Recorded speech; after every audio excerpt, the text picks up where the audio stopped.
Assalamualaikum warahmatullahi wabarakatuh. Perkenalkan, nama saya Jainal Abidin SPD.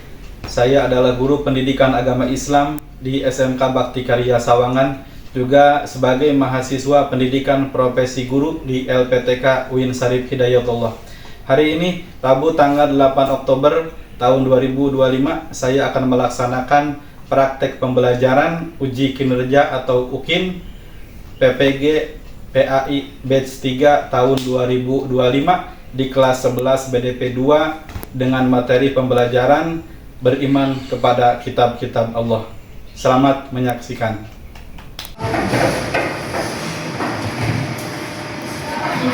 Assalamualaikum warahmatullahi wabarakatuh. Waalaikumsalam warahmatullahi wabarakatuh. Apa kabar kalian hari ini?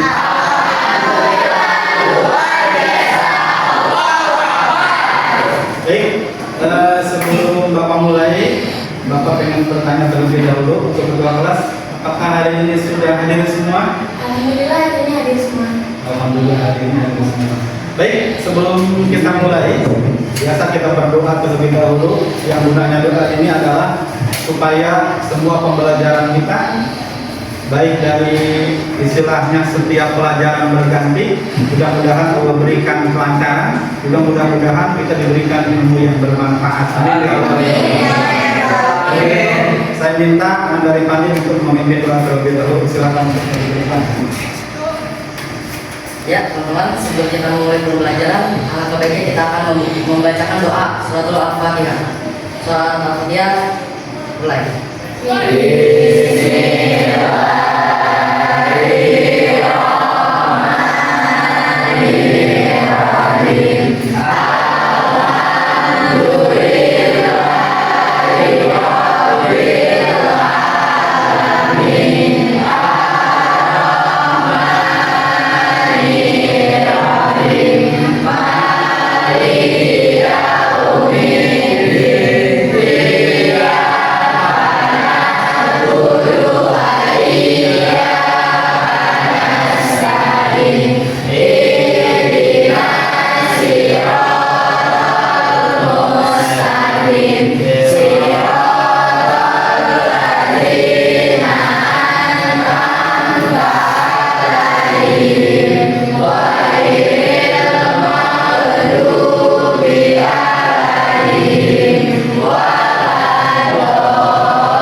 Baik, terima kasih kawan-kawan semua.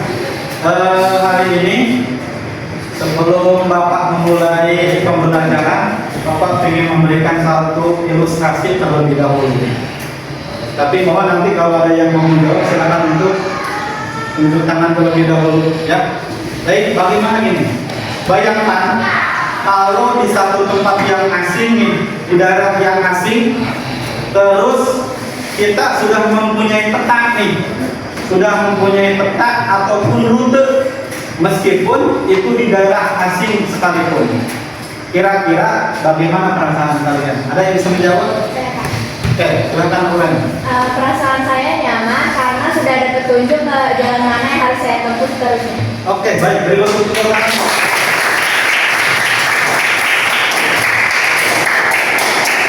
Pertanyaan yang kedua, ini laki-laki saya harap bisa menjawab ya.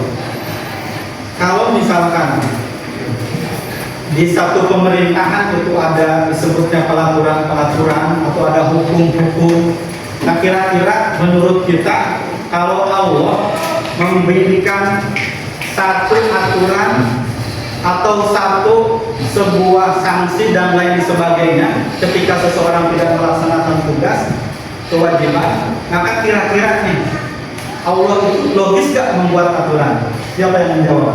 Saya Pak. Oke, silakan Rana. Logis Pak, karena semua peraturan manusia mengikuti peraturan yang kita. Oke, baik. Jadi semua peraturan itu tidak terlepas dibuat oleh yang menciptakan kita, yaitu Allah Subhanahu wa Ta'ala. Baik kawan-kawan semua, hari ini Bapak pengen mengajarkan salah satu pembelajaran kita, yaitu meyakini kitab-kitab Allah, beriman kepada kitab-kitab Allah. Baik, Kira-kira nih, ada berapa kitab yang Bapak tampilkan di slide sini? Kira-kira, kamu kan kita sudah belajar nih dari MS ataupun dari SMP-nya. Ini ada kitab apa? Kitab?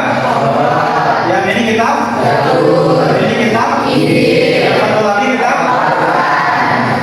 Taurat, Zabur, Injil, dan Al-Quran. Ada 4 kitab, yang mana 4 kitab ini adalah sebagai pedoman hidup manusia. Jadi 4 kitab ini sebagai pedoman hidup manusia. Kenapa kita harus membahas tentang pelajaran ini? Baik. Tujuan pembelajaran kita kali ini adalah satu, melalui simulasi jejak wahyu, peserta didik mampu menganalisa nama-nama kitab Allah, para nabi penerimanya, serta kedudukan Al-Quran terhadap kitab-kitab yang sebelumnya. Yang kedua, melalui metode diskusi jigsaw, peserta didik mampu menguraikan intisari kandungan pokok ajaran Al-Quran yang meliputi aspek akidah, ibadah dan akhlak, muamalah dan bisa.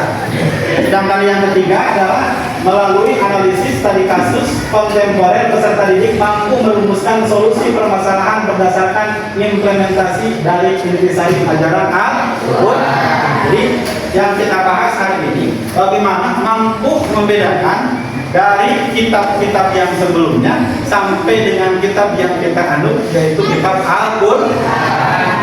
Jadi satu poinnya adalah mampu memahami siapa penerima kitab Taurat, siapa penerima kitab Zabur, siapa penerima kitab Injil, dan siapa penerima kitab Al-Quran. Dan semua kitab ini merupakan salah satu bentuk beriman kepada kitab-kitab Allah Subhanahu wa Ta'ala. Baik.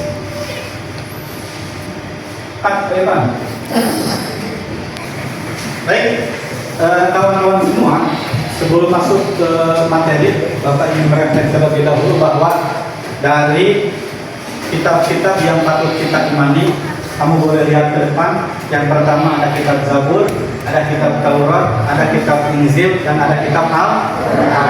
Dan kali ini kita akan bahas bersama-sama, di mana Bapak ingin mengajarkan kepada kalian bahwa kita akan membuat 4 kelompok, yang mana 4 kelompok ini per kelompok itu membahas satu kitab. Ya, kelompok 1 misalkan kitab Taurat dulu, kelompok 2 kitab Zabur, kelompok 3 kitab Injil, dan kelompok 4 membahas tentang kitab Al-Quran. Dan Bapak harap kalian semua itu mampu memberikan satu pemahaman bahwa kitab-kitab Allah ini diturunkan itu untuk menjadi pedoman hidup. Baik, untuk itu Bapak akan membuat 4 kelompok untuk membahas 4 materi tentang beriman kepada kitab-kitab Allah. Baik, hari ini Bapak mau membagi 4 kelompok. Untuk kelompok yang pertama itu kelompok kitab Injil. Terlebih dahulu Bapak kasih ke kelompok yang ini, ya. Silakan untuk pelajari tentang kitab Injil. Yang kedua, di kelompok ini Bapak pengen memberikan materi tentang kitab Al-Quran. Yang ini kitab Taurat. Dan kelompok yang keempat itu adalah kitab Zabur. Ya, Zabur. Ya. Baik, tugas kalian adalah coba pelajari tentang masing-masing kitab. Dan pelajaran ini nanti kita akan diskusikan, dan silakan kalian nanti presentasi ke depan untuk menyampaikan isi kandungan yang ada di dalam kitab Al-Quran itu. Baik yang pertama kitab itu diturunkannya kepada Nabi siapa, atau sejak kapan, di mana, dan lain sebagainya. Silakan kamu cari pembahasan ini dan nanti akan kita presentasikan bersama-sama.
melihat hasil dari pembahasan setiap kelompok yang sebentar lagi akan presentasi ke depan. Assalamualaikum warahmatullahi wabarakatuh. Kami dari kelompok B pertama yang akan membahas tentang kitab Taurat. Kitab Taurat berasal dari bahasa Ibrani yaitu Torah yang artinya instruksi. Kitab Taurat adalah salah satu kitab suci yang diturunkan oleh Allah kepada Nabi Musa alaihi salam. Kitab Taurat diturunkan untuk menjadi petunjuk dan bimbingan bagi Bani Israel. Menurut firman Allah yang dari surat Quran surat Al-Isra ayat 2 surat ke-17 yang artinya, dan kami berikan kepada Musa kitab Taurat dan kami jadikannya petunjuk bagi Bani Israel dengan firman, janganlah kamu mengambil perlindungan selainku. Taurat merupakan salah satu dari 3 komponen yaitu Torah, Nabi, dan Ketubin yang terdapat dalam kitab suci agama Yahudi yang disebut Biblia Alkitab oleh orang-orang Kristen disebut dengan Old Testament, yaitu perjanjian lama. Isi pokok kitab Taurat dikenal dengan 10 hukum atau 10 firman yang berisi yang pertama yaitu tiada Tuhan selain Allah, kedua jangan menyembah berhala, ketiga jangan mempersekutukan Allah Subhanahu wa taala, keempat sucikan hari Sabat yaitu hari Sabtu, yang kelima hormati kedua orang tuamu, keenam jangan membunuh, ketujuh jangan berzina, kedelapan jangan mencuri. Assalamualaikum warahmatullahi wabarakatuh. Waalaikumsalam warahmatullahi wabarakatuh. Maka kami dari kelompok 2 ingin menjelaskan tentang kitab Zabur yang dijelaskan oleh Anda. Kepadanya kami persilakan. Kitab Zabur dalam bahasa Yunani, istilah Zabur berasal dari kata zikra yang berarti lagu atau musik. Zamir dan Mizmor merupakan pengembangan dari kata zamar, artinya nyanyi-nyanyian pujian. Zabur adalah kitab suci yang diturunkan Allah Subhanahu wa taala kepada kaum Bani Israel melalui utusannya yang bernama Nabi Daud alaihissalam. Kitab Zabur berisi kumpulan ayat-ayat yang berisi dianggap suci adalah 150 surah dalam kitab Zabur yang tidak mengandung hukum-hukum, tetapi hanya berisi nasihat-nasihat, hikmah, pujian, dan sanjungan kepada Allah Subhanahu wa taala.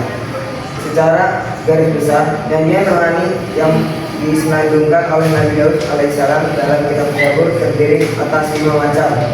1. Nyanyian untuk memuji Tuhan.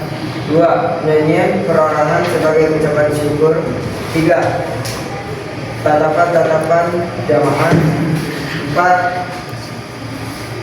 Tatapan dan doa individu. 5. Nyanyian untuk raja.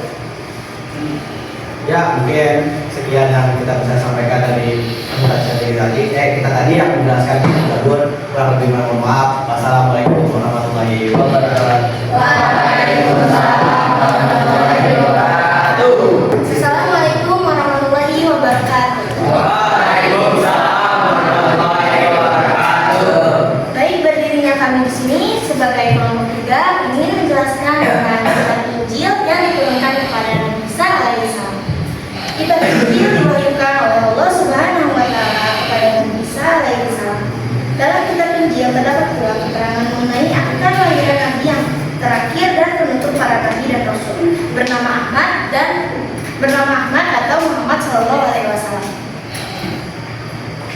Kitab Injil diturunkan kepada Nabi Isa alaihissalam sebagai petunjuk dan cahaya penerang bagi manusia. Nabi Isa alaihissalam diutus untuk mengajarkan tauhid kepada umat atau pengikutnya. Tauhid di sini artinya mengesahkan Allah dan tidak menyekutukan.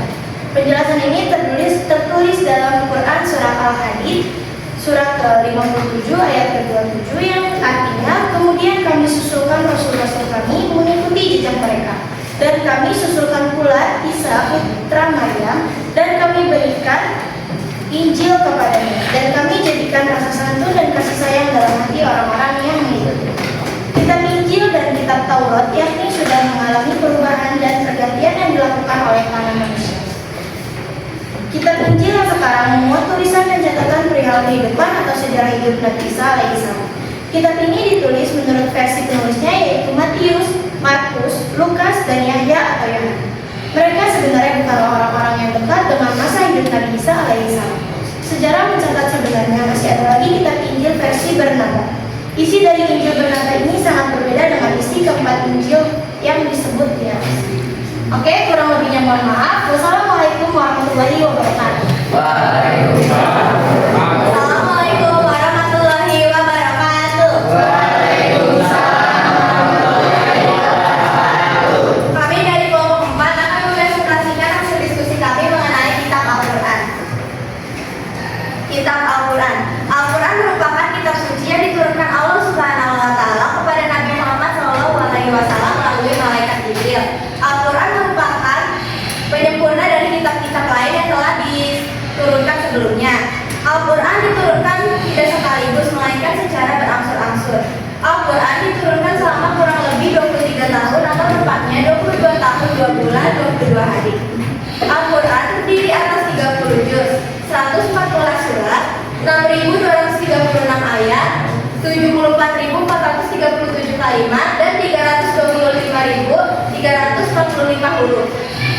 Wahyu yang terakhir turun adalah Quran Surat Al-Maidah ayat 3. Ayat tersebut turun pada tanggal 9 Zulhijjah tahun 10 Hijriah di Padang Arafah, ketika Nabi Muhammad SAW sedang menunaikan haji wada atau haji perpisahan.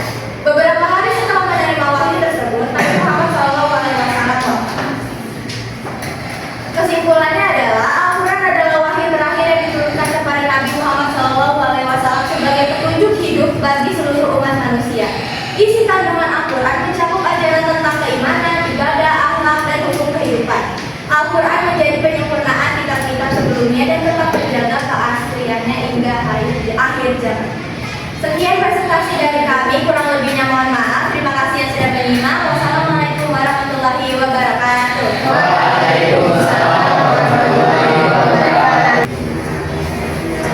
Baik, alhamdulillah tadi sama-sama telah kita bahas tentang informasi sekitar tentang kitab-kitab Allah yang sudah kalian bahas semua. Tadi ada dari kitab Taurat, ada kitab Zabur, ada kitab Injil, dan kitab Al-Quran. Sebagai bahkan untuk kita semua bahwa kitab-kitab Al-Quran ini atau kitab-kitab yang patut kita imani ini dari yang 4 ini merupakan salah satu pedoman untuk kita semua. Baik, di akhir pembelajaran kita pada kesempatan kali ini, Bapak hanya ingin menarik kesimpulan dari keseluruhan yang kita pelajari hari ini. Baik, itu dari kitab Taurat, Zabur, Injil, dan Al-Quran. Dari kitab itu, yang 4, 3 adalah kitab yang sudah datang sebelumnya, sedangkan Al-Quran merupakan kitab yang masih kita imani sampai saat ini. Kitab Taurat, Zabur, dan Injil itu dilengkapi dan disempurnakan oleh kitab yang terakhir, yaitu kitab Al-Quran. Bapak pengen nanya nih, kitab Al-Quran nih diturunkan kepada Nabi siapa? Kalau kitab Taurat kepada Nabi, kalau kitab Injil, kalau kitab Zabur, Nabi Daud alaihi. Baik, Bapak sebelum akhir materi ini pengen memberikan satu pertanyaan yang bisa menjawab itu bagus. Pertanyaannya adalah sebutkan isi kandungan dalam Al-Quran. Sebutkan isi kandungan dalam Al-Quran. Siapa yang bisa menjawab? Ayo, mungkin kelompok 1 dari yang menyimak, kelompok 2, kelompok 3, ataupun kelompok 4. Isi kandungan Al-Quran itu ada apa aja? 1, ada akidah atau keimanan. Baik, yang kedua Ada ibadah atau akhlak, akhlak. Yang ketiga ada muamalah, dan yang keempat ada kisah umat terdahulu. kisah yang ada di dalam Al-Quran. Baik, Bapak ulangi lagi, dalam Al-Quran itu ada 4 kurang lebih poin isi kandungannya. Yang pertama tentang akidah, yang kedua tentang ibadah, yang ketiga tentang muamalah, dan yang keempat tentang kisah. Baik, tentang akidah itu tentang apa? Keimanan kepada Allah Subhanahu wa Ta'ala. Kalau ibadah tentang Tata cara beribadah tata cara beribadah kepada Allah. Kalau muamalah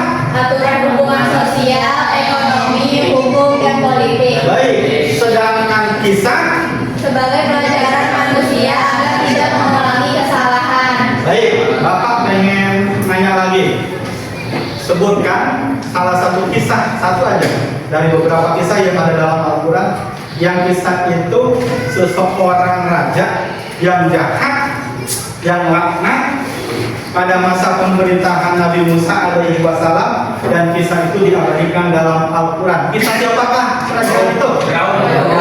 Kerajaan Fir'aun. Selain kerajaan Fir'aun, ada lagi nggak kisah yang ditulis oleh Allah di dalam Al-Quran? Siapa? Raja Abraham. Raja Abraham ada di dalam Al-Quran surah Al-Fil. Ada satu lagi. Raja Namrud ketika Nabi siapa?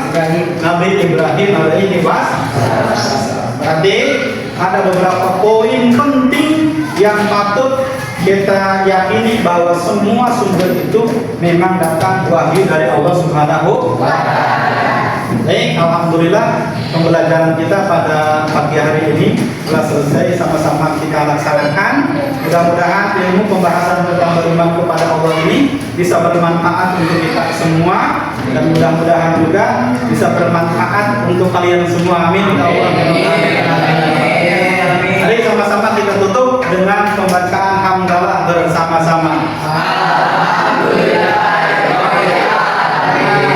Mudah-mudahan di kesempatan yang selanjutnya kita lebih belajar, lebih giat lagi, lebih rajin lagi. Ilmu yang disampaikan oleh guru-guru kita bisa bermanfaat semua. Dan Bapak hanya bisa berharap mudah-mudahan kalian bisa sukses ke depannya. Amin ya Allah ya Rabbal alamin. Terima kasih Bapak ucapkan, dan Bapak akhiri. Assalamualaikum warahmatullahi wabarakatuh.